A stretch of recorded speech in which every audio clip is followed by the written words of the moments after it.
Olá, sejam todos bem-vindos ao quadro Eu Me Cuido e Você.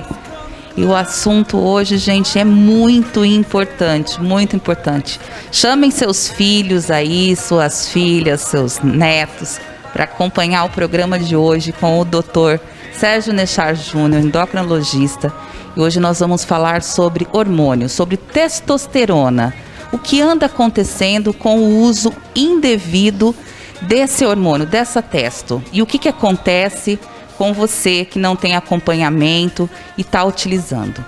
Tudo bem, Dr. Nechar? Olá, tudo bem, Ale? Prazer novamente estar aqui. E vamos falar um pouquinho sobre testosterona. A testosterona, ela está sendo muito procurada. Acho que ela sempre foi, só que hoje muito mais, pela busca rápida e incessante de um corpo perfeito, de um ganho de musculatura rápido. É isso que anda acontecendo? Isso, Ale. Infelizmente, muitos pacientes procuram os endocrinologistas para querer tomar testosterona. O que a gente tem que diferenciar uma coisa de outra.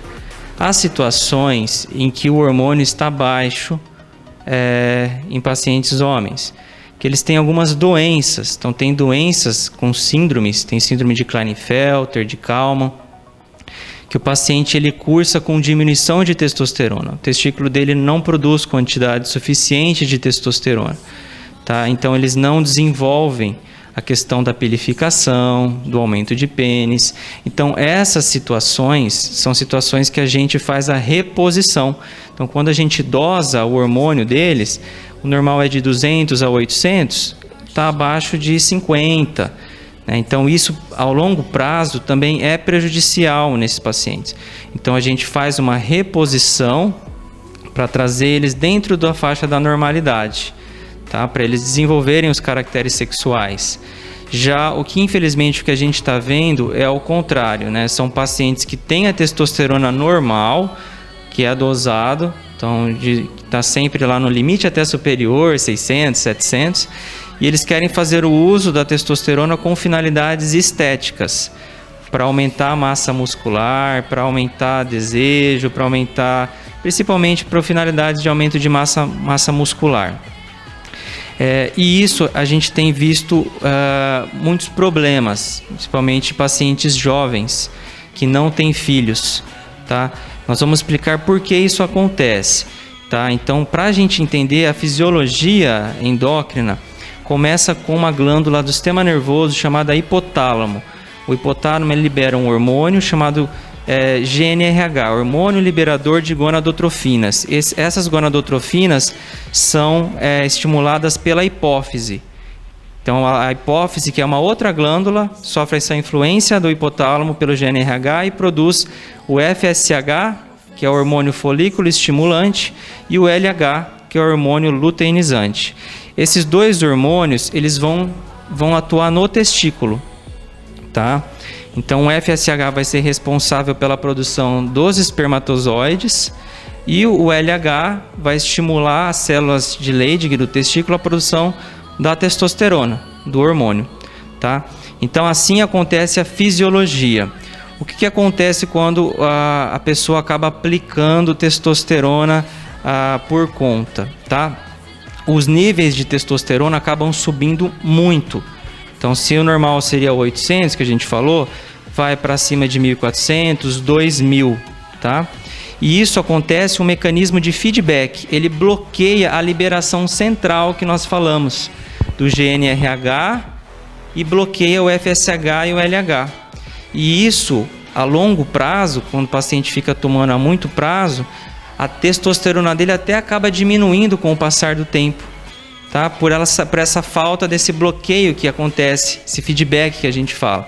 Então, os pacientes acabam tendo manifestações do uso indiscriminado da testosterona, como, por exemplo, a infertilidade, tá? Então, por estar bloqueando essas células que produzem o espermatozoide no testículo, a gente pede alguns exames, por exemplo, o exame de espermograma, e a gente tem visto muitos pacientes com já zoospermia, com uma diminuição muito importante dos espermatozoides, mobilidade.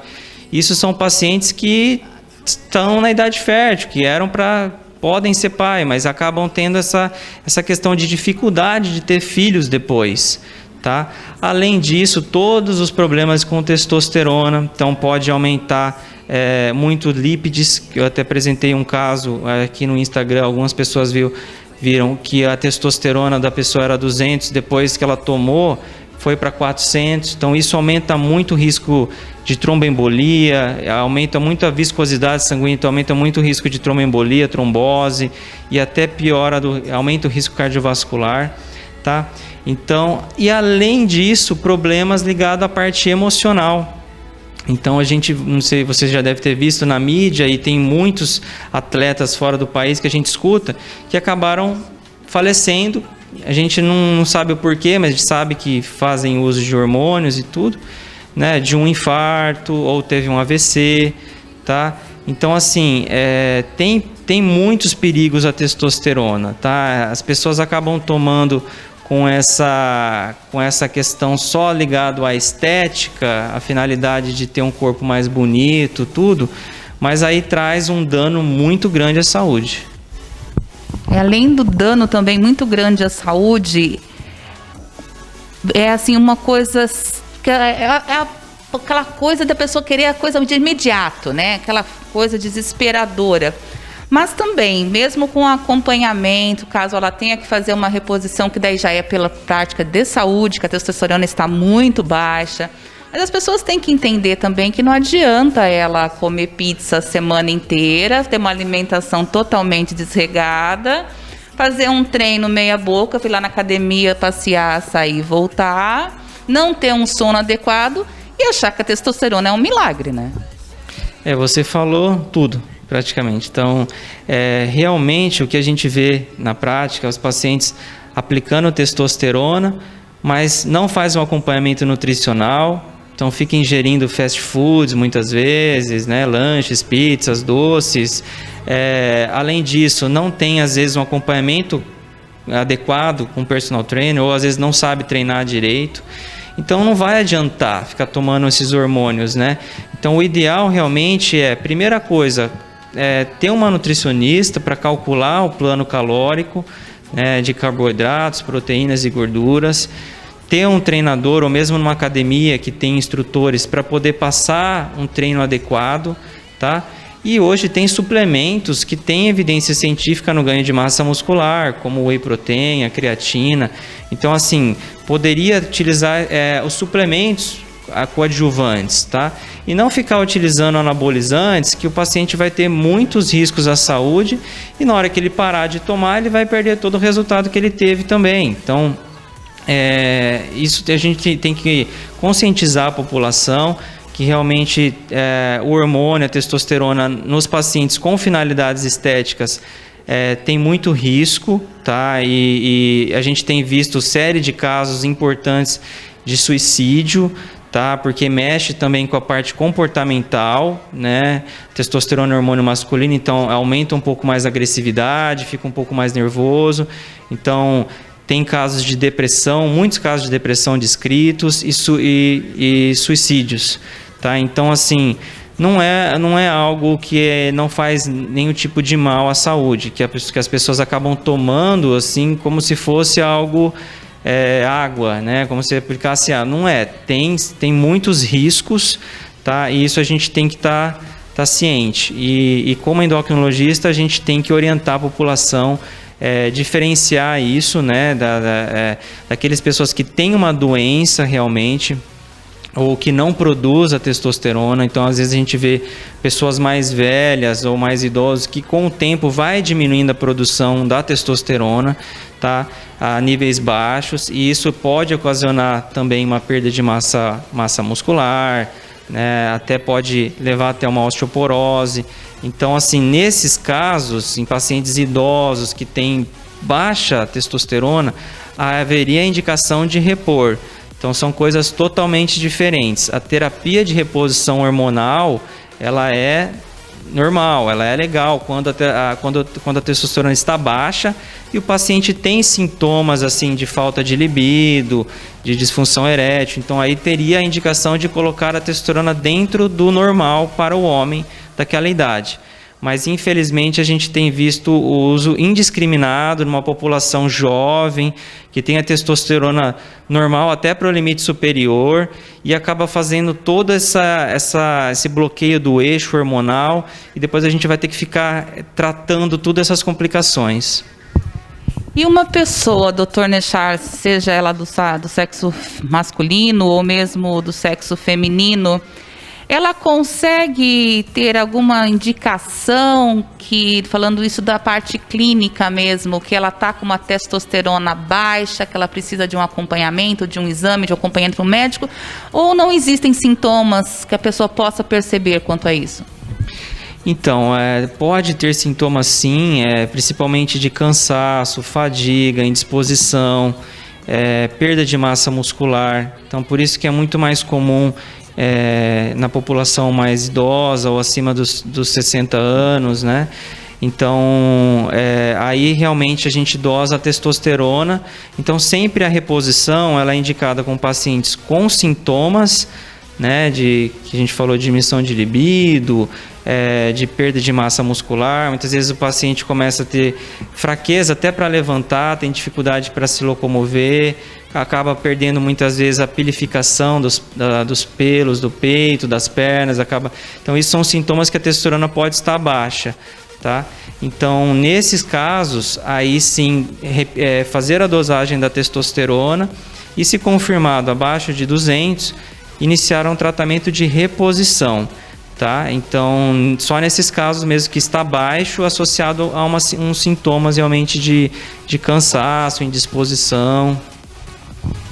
E para que você tenha uma vida saudável, não adianta você ir para a academia e fazer o que muitas pessoas estão fazendo aí. Porque além de você usar a testosterona de uma maneira indiscriminada, está acabando com a sua saúde, ela tem muito mais mal, faz muito mais mal do que bem. Porque a hora que, mesmo que você faça tudo corretamente, alimentação, treinos e tudo mais, a hora que você parar com esse hormônio, você vai perder tudo. A única coisa que vai ficar junto com você são as sequelas que ela causou e pode causar coisas graves. Agora, para que tudo ande certinho, a gente precisa de vários exames hormonais, vitaminas. E para isso você precisa de um endócrino para fazer todo esse mapeamento e aí sim procurar as estratégicas que é específica para cada paciente, né, doutor? Exato, eu acho que é importante procurar um endocrinologista. A gente tem visto, infelizmente, esse aumento de uso de anabolizantes, esteroides anabolizantes, como a testosterona, na população jovem que faz exercícios de musculação para ganho de massa muscular, e a gente depois tem que tratar isso. Então, muitos pacientes acabam, ao longo de anos, fazendo uso de testosterona, evoluindo com algumas complicações, como muitas vezes a falta de libido, a disfunção erétil, às vezes sintomas depressivos, e além disso, muitas vezes já atendi pacientes que vieram acompanhado da noiva, já que ela soube que o paciente fazia uso de anabolizantes e queria saber se ele poderia ter filhos, se ele estava fértil ou não. Então, já vi pacientes que já estavam num grau muito difícil, né? E a gente teve que fazer um tratamento para fazer o desbloqueio de todo esse eixo. Então, a gente entra muitas vezes com HCG ou o acetato de clomifeno para poder restabelecer esse eixo que nós falamos, hipotálamo, hipófise e testículo. Então, aumenta, ele estimula na parte central o GNRH ou o FSH e o LH para poder estimular o testículo dele a voltar a funcionar normalmente. Então a gente faz como se fosse esse reset para tentar restabelecer todo esse eixo hormonal. Mas é complexo, não é fácil, e muitas vezes, se a pessoa fez uso por muitos anos, às vezes 5 ou 10 anos, infelizmente a gente não consegue reverter. Então depende muito quanto tempo a pessoa fez o uso, né, e a dose que fez o uso, para a gente tentar conseguir reverter essa situação. Vocês estão vendo quantas são as consequências do uso de hormônios, de anabolizantes? Vocês que estão nos assistindo, marque aí os seus filhos, os seus netos, compartilhe esse vídeo e podem enviar também perguntas. Logo nós estaremos aqui novamente no consultório do Dr. Nechar com outras gravações. Envie as suas perguntas, as suas dúvidas, que nós vamos tentar responder aos poucos. E sigam o Dr. Nechar lá no Instagram, ele coloca muita coisa nos stories, coisas bacanas, informação. E o nosso objetivo aqui é trazer um esclarecimento maior para vocês que estão nos assistindo. Muito obrigada, Dr. Nechar. Que isso, Ale, é sempre um prazer, e vamos marcar aí as próximas entrevistas para o final do ano. Vamos falar um pouquinho mais de obesidade, eu acho que é um tema também importante, e diabetes, que são doenças epidêmicas aqui no Brasil. Exatamente isso. Então nos sigam lá nas redes sociais que estão aí na tela, tem muita coisa para falar. Se a gente fosse ficar aqui, ficariam horas e horas, mas nós vamos dividindo aí em tópicos, como o Dr. Nechar disse. E se cuidem, hein? Porque eu me cuido. E você?